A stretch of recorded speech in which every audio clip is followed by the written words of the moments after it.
Hey guys, Michelle here from Michelle Creations, and today we're going to sublimate on some keychains. So I went ahead and designed some of the styles that my client was looking for, and this is more of a end of year dance teacher gift. So what we're going to do is I had picked up these blanks from Amazon, and I'll put the link down below. And so if you're not familiar with these types of blanks, they do have a seal on them. So I'm not sure if you can kind of tell, there's like that shiny look, and they are on both sides. So if you're not sure if they do or not, do take like a picking tool and go to where the circle will be, because that's where you're going to clasp the ring after you sublimate. And so what I do is I just, as it's on its side, I kind of pick at it.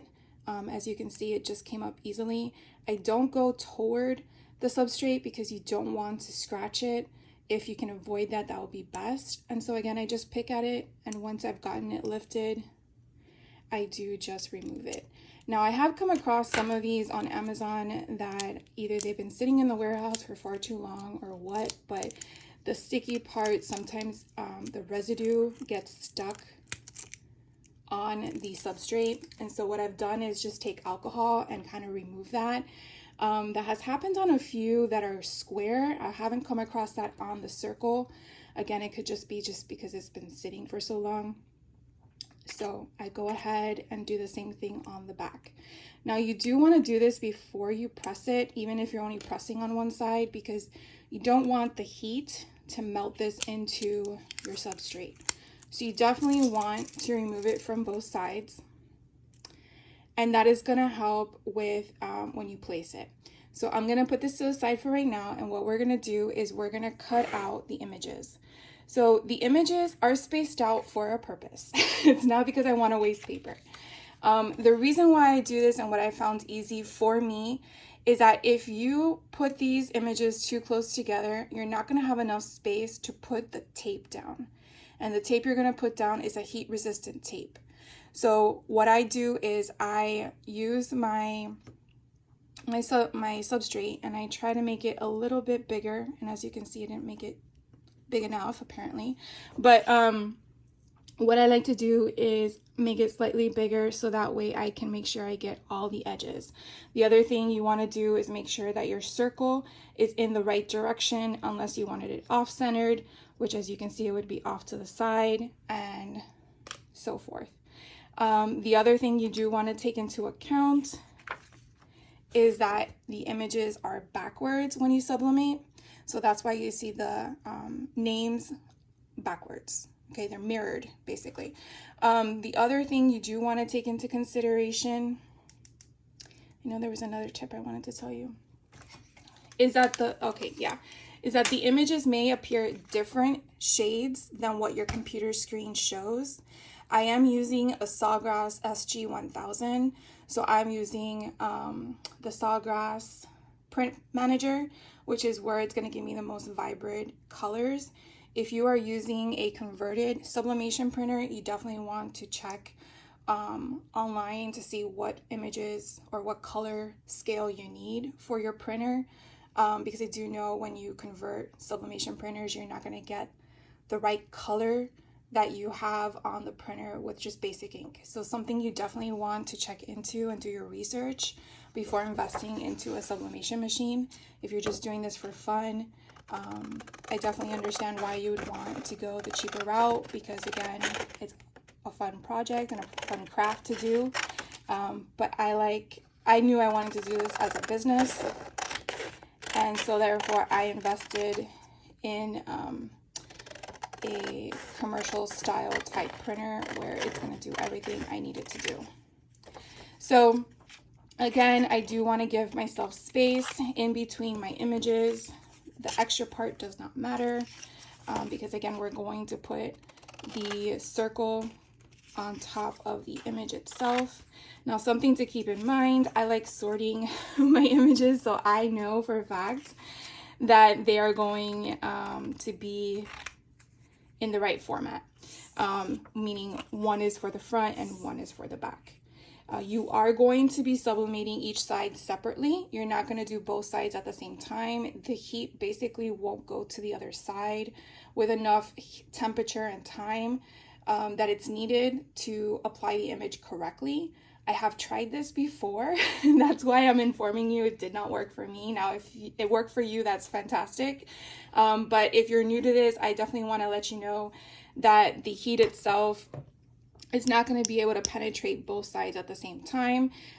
What happened to me in my situation was the front looked pristine and then the back looked faded. And again, that's because the heat didn't translate to both sides evenly and appropriately.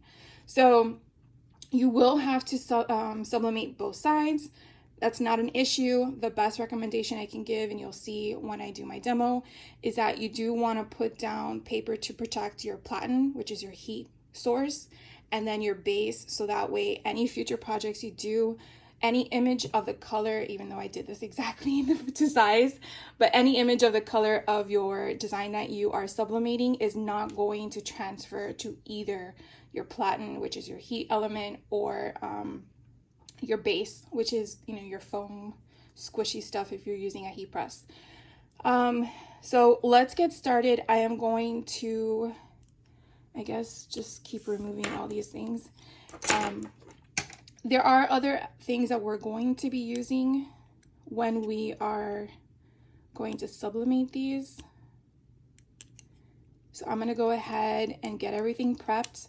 I am going to prep my heat press to 385 for 60 seconds. I found that was a right temperature for these. I've had done 400, but I felt like 385 was enough. Another thing I do want to point out to you, if for some reason your image is not the full circle of your design, for example, let's say I didn't put a glitter background and I just had the client's logo, you definitely want to still make sure you're using the same size of your substrate for, let me explain to you. You definitely want to use the same size for your substrate, meaning you don't want to just cut around in a circle and then put that portion onto your substrate. The reason why I say that is because when you put down your substrate with the pressure of your heat press or the pressure of your pressing element, it's going to leave an indentation on your substrate. And that's something that you really cannot remove once it's pressed. It's not a t-shirt, it's not something you can lint roll out. So you definitely want to take that into consideration if your image itself is going to be smaller than the substrate that you're using. Just keep the entire page so that way it's an even press of the same item all the way across. Another thing I do want to make note of is, let's see what else. I just want to make sure I'm getting all the information to you guys if you're new to this. Definitely play around. Don't ever have just enough substrates for your project, especially if you're just doing this for a business, because if something happens where you mess up, you definitely want to have extra on hand. This has happened to me as well, and it's been very frustrating, especially on a time crunch when you're trying to meet a deadline for a client and then you realize that the item didn't work as expected, or it malfunctioned, because as we all know, life interrupts us in the ways that we did not expect it to, and so therefore you have to go and find that item. So it is kind of something to keep in mind. If you're doing this for fun, obviously it doesn't really matter how many of that item you have, because it's just for fun. So that's just a few things I want to tell you. This kit does come with, again, the substrates, which are the circles. It does come with the little plastic mechanism that you are going to adhere once you sublimate it, and the ring. So these three things will come together, and you basically will put the bigger part down first with your ring inside, and this would come down and it would fold in, and then you would pinch it closed. Now, obviously I'm not going to do that. Well, I guess I would go this way. I'm not gonna do that right now. I just want to kind of give you an idea. I will show you again later. Now, what I do add for my clients is I do little tassels, and to adhere those, I do have jump rings. I also like to add the lobster claw because I think it's kind of nice, so that way for women we're not ruining our nails. So I do like to add that as well. You can change up your rings if you want. They do have options that have longer chains on them already done, so that way if you want to add any charms or anything to that, you can. So this is pretty cool. I got this container at Walmart for in the jewelry section, which I thought was pretty cool, so I picked that one up. So let's go ahead and head over to the heat press and get these started. So before we head over to the heat press, I realized that I gotta put down my substrates. So what we're gonna do first is we're going to do the front. I think that's pretty easy. So the front is gonna go up like this, and then we're gonna use all these that I already did. Now, I mean, you could use alcohol swabs to clean this. I think we're pretty good. And I do wanna make sure that I'm in the right direction.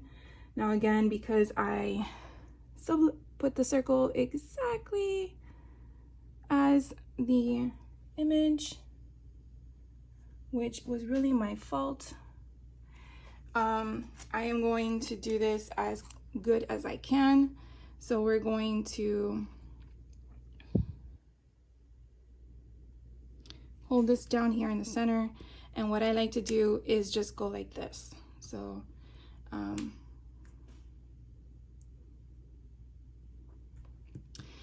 you know, last time I did this, all right, of course I made the tape too long. Okay, and then we're gonna do the same side, the other side. So now we have this all the way around, and looking at it closer, I do see that I got the tape all the way around. So we're gonna go ahead and make that one a good one and move on to the next one, and we're gonna do the rest of them here. I know that's the one I don't have. So again, just go to the whole up position. And so these circles, I did the silver as a 2.0 measurement, and I probably should have done 2.2 just to give me that extra cushion all the way around. And as you can see, having the paper longer really helps in having that secure. And again, I'm just gonna make sure all the way around I see a hint of the silver popping out. We got 2 more to do. And again, I'm just gonna go straight.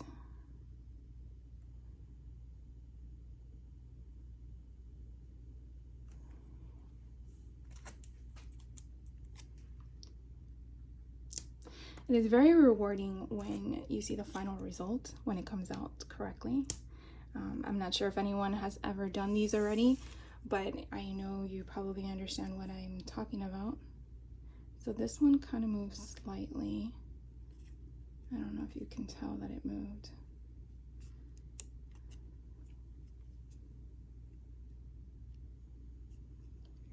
Hopefully it doesn't move when I press it. And then the last one we have, and then we will go over to the heat press. Now, other things you do want to have on hand are heat gloves, because you don't want to burn yourself. This is like this very hot when the paper comes off. And the other thing is you want butcher paper, so that way you can protect your platens from the ink, although the ink will not come through on this, but when we turn it over, you will have some ink come off. All right, so we have all 4 of ours prepped. Let's head over for real this time and check it out. Okay, so we're over here at the heat press. And so what I have down right now is the butcher paper, and I have the substrates, the circle keychains. They are facing up with the image facing up because again, you do want to get that image to adhere vividly as possible to your substrate. So we're gonna go ahead and put another, excuse me, we're gonna put another butcher paper on top. Again, that's basically to protect the heat platen from any of the ink that transfer through, if any at all. And we're gonna go ahead and press for 60 seconds. Now, something to think about if you're using a heat press, you do want to adjust your pressure. If you're used to doing other substrates, definitely take that into consideration before you press it, because that will also reflect in your vibrancy of your image. Because if you're used to pressing something very thick or thin, and then you're going from the to the opposite substrate, that may either give you too hard of a press or too light of a press, and you're not getting a full image. So we're gonna go ahead and press this. So I reduced my pressure to a very thin pressure point because I'm usually doing substrates that are t-shirts, and those require a, since it's a thinner substrate than a keychain. So I went ahead and did that. And so after 60 seconds, what we're gonna do is I'm gonna bring it over to my table and we're gonna let it cool off before we do the other side. So typically when this is going on for the 1 minute that it is pressing for, I kind of get my table set up or ready for the next go round. I get my heat gloves on. I kind of prep to do what I need to do in that minute. You'd be surprised how much you can do in 60 seconds. So we're gonna go ahead and lift this up. Now I tried to lift it up slowly so I don't get any ghosting, because even though we have the heat tape on it, sometimes that does happen. So we're gonna go ahead and take this over to the table to cool off. Okay, so we're back here at the table so they can cool off, and I like to rip my images. I don't know why that is, but I feel like if I do it really fast, then that avoids issues, but I sometimes never know if that's really the right or the wrong way to do something. But as you can see, oh, that came out so pretty. So again, that is going to be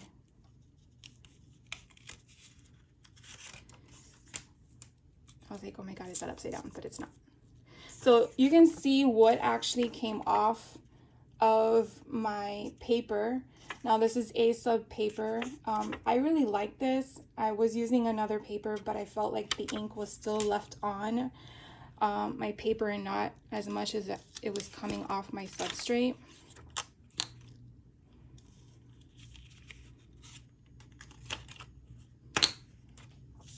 So I just throw these away. You can't reuse them no matter what ink is left on them. And what I want to see is if it left a mark. No, it did not. Perfect. I don't know if we can reuse these tapes. Let's see.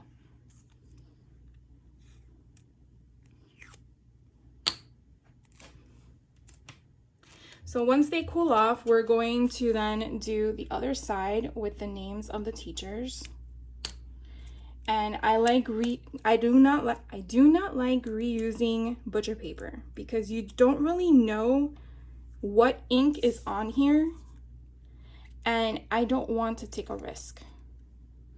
You know, it's something where you want to be happy that it works and not upset.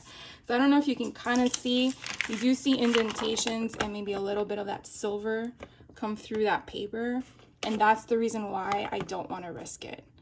So look how pretty those came out. Love it. All right, so now what we're gonna do is we're gonna do the other side.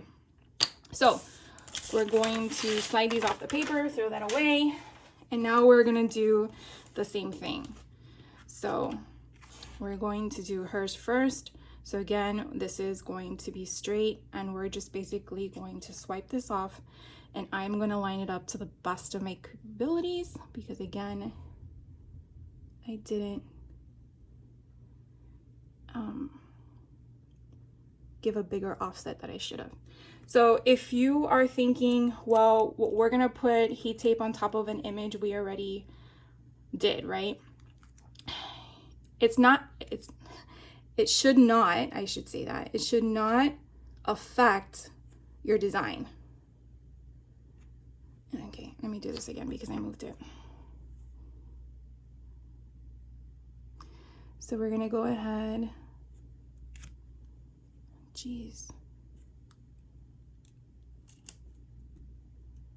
tape it down.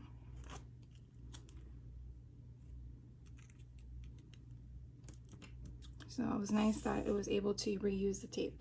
So again, I'm just gonna make sure that I see a little bit of silver all the way around, and that is good to go. And then we're gonna go to the next one.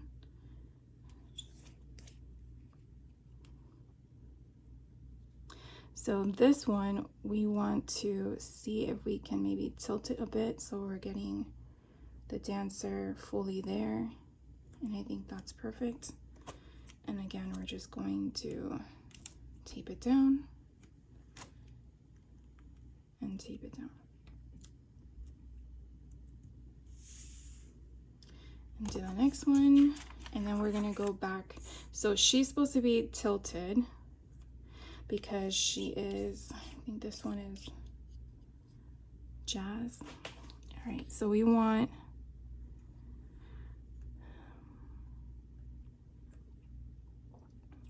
her like this. And we're gonna get the tape.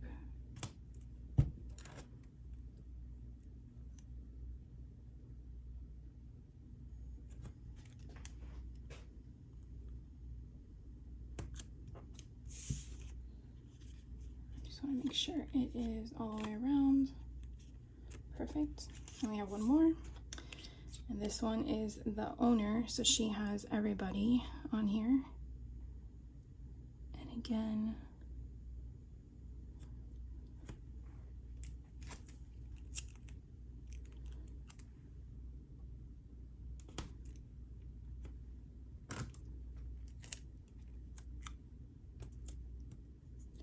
so there we go. So what we're gonna do now is the same steps we did before. We're going to take butcher paper, put it down at the bottom, and we're going to then heat press them for the same amount of time. And I'm gonna see you at the heat press so we can do that real quick. All right, so we're back here at the heat press for the other side. And again, we're doing the same steps. We're going to have the butcher paper down at the bottom. That's going to be our first sandwich. Then we're going to have our substrate with the image facing up for the heat platen.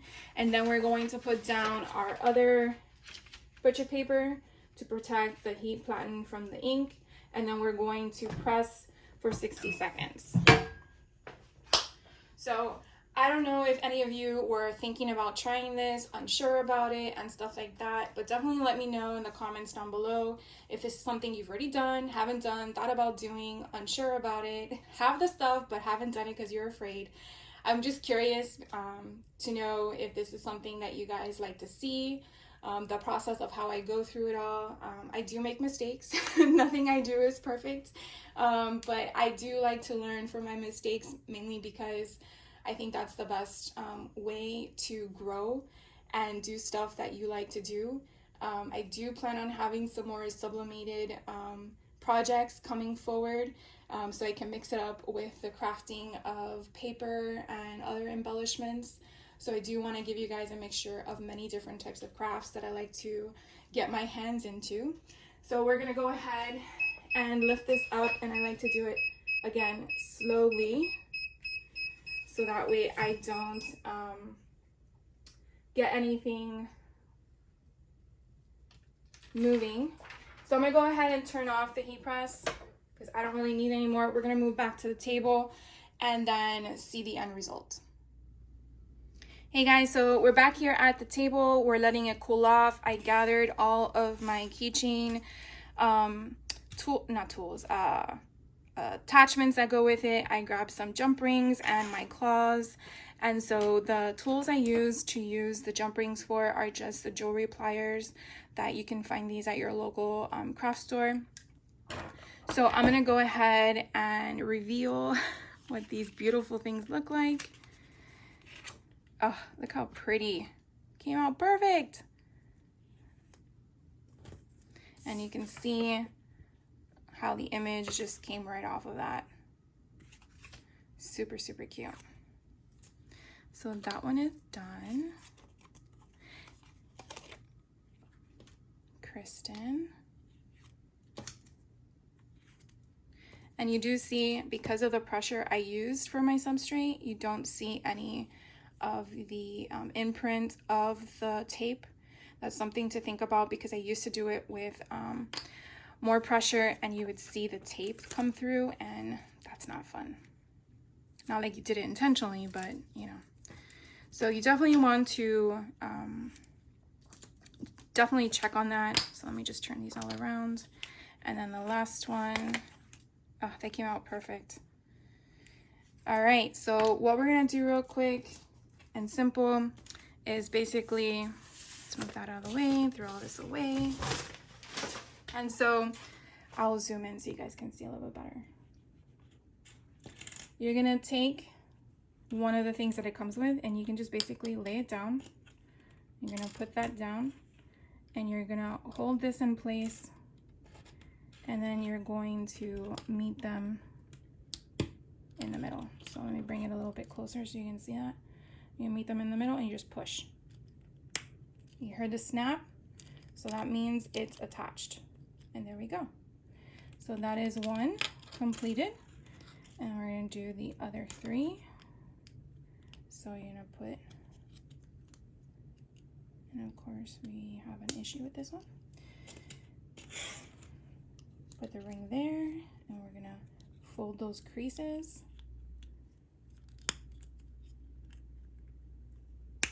And it's snapped, so it's attached. And then we're going to do the third one.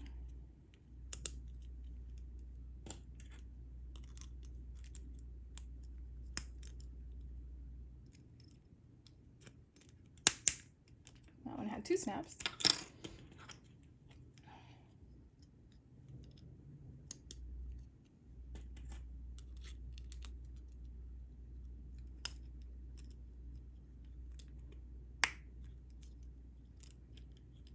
Just make sure that's in there. So that would be just the basic. Now, if you wanted to provide a little bit more, then what I do is I add the claw and I open this up with one nail and I put that on. Well, sorry about that. It's supposed to go on it, not fall off of it. Now you can add the little tassel onto here. Sorry, didn't realize I was out of frame. Onto here if you want, which is probably what I might do. That way it frees up the keychain portion of it if they actually want to use it for its intended purpose for keys. But I do think buying the claws separately and adding them is a nice incentive if you are selling these, or even if you're giving them as gifts, because it's a lot easier just to go like this than find the spot. I mean, as you can see, they're very easy for me to open, but we know that there are some out there that are very difficult and sometimes you need assistance with those. I've come across my share. All right, so let's see if I can do this on camera, because these are very tiny and sometimes I need to be right up in it. You know, old age, I tell you. So the trick is seeing where that opening is. So it's right there. So hopefully you guys can see this. So I'm gonna just bend it a little bit. While I'm holding the pliers with one, I'm going to put this on, grab another one of these, put that on, and while I'm still holding it, use my pliers, and go right back. It's that simple. And there we have a cute gift to give to a teacher or a dance instructor. I think that's adorable. So we're gonna do the same thing. Again, there's like a little slit. I don't know if you can kind of see that right there. And hopefully I can grab that with my pliers. And then I'm gonna open it. And you can either move it again. Just wanna make sure I have space so I can do. So the first one went great, and this one, it's not working for me. All right, so we're gonna put that one in first. And then that one. And then we're gonna close it. Perfect. So you definitely don't wanna open it too far. You definitely just wanna open it a notch, just enough where you can fit the items you're wanting to fit in there. And you can definitely use this technique when you are making those dangly chains for your scrapbooks. And then you want to just close it. Hopefully you guys can see that closed. And then our last one. There it is.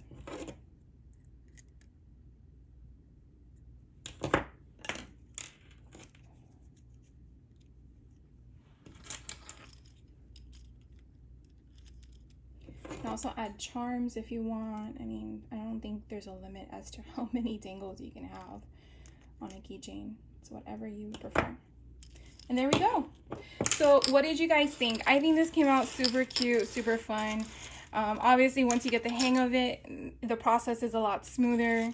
I mean, it took a while because I wanted to do a tutorial for you guys, but I absolutely love how these came out, and I can't wait to hear back from my client how her dance instructors loved it.